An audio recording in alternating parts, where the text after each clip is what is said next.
আমরা যারা কমার্সের স্টুডেন্ট আছি তাদের সকলের একটা জিনিস সলভ করতে যে সবসময় কিন্তু প্যারা খাইতে হয়। তেমনই একটি টপিক নিয়ে আজকের এই ভিডিওটি। এর ভিডিও থেকে আমরা শিখব কোনটিকে আসলে মূলধন জাতীয় লেনদেন বলা হয় এবং কোনটিকে মুনাফা জাতীয় লেনদেন বলা হয়।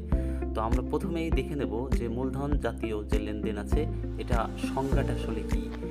তো মূলধন জাতীয় লেনদেনের সংজ্ঞাটা হচ্ছে যে লেনদেনের মাধ্যমে একটা প্রতিষ্ঠানের স্থায়ী সম্পদ তৈরি, উন্নয়ন এবং রক্ষণাবেক্ষণ করা হয় এবং যার সুফল একাধিক হিসাববর্ষে পাওয়া যায় তাকে মূলধন জাতীয় লেনদেন বলে।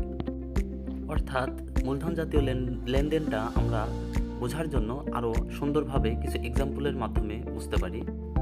তো আমরা দেখতে পাচ্ছি যে এর বৈশিষ্ট্যগুলো হচ্ছে এটা দীর্ঘমেয়াদের একটা প্রভাব থাকে, অর্থাৎ আপনার ব্যবসা প্রতিষ্ঠানে এটা দীর্ঘমেয়াদ ব্যাপী আপনি ব্যবহার করতে পারবেন, সেখান থেকে সুবিধা নিতে পারবেন এবং এগুলো আপনার পরবর্তী কোনো উৎপাদন কার্যে ব্যবহার হয়।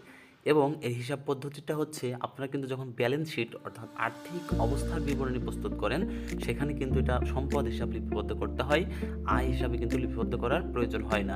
সো উদাহরণস্বরূপ আমরা দেখতে পাই জমি ক্রয়, অর্থাৎ জমি যে আপনি কিনলেন এটা আপনি একের অধিক বছর ব্যবহার করতে পারবেন। আবার ভবন নির্মাণ, মেশিনারিজ কেনা অথবা গাড়ি কেনা ও স্থায়ী উন্নয়নমূলক কোনো ব্যয় যদি আপনি করে থাকেন এখান থেকে যেহেতু আপনি দীর্ঘমেয়াদী একটা সুবিধা পাবেন, একের অধিক বছর আপনি সেখান থেকে সুবিধা পাবেন, প্লাস এখানে অনেক টাকা ব্যয় হয়, এজন্য এগুলা একটি দীর্ঘমেয়াদী বা মূলধন জাতীয় ব্যয়। এবার আমরা দেখব মুনাফা জাতীয় লেনদেন আসলে কোনগুলোকে বলা হয়।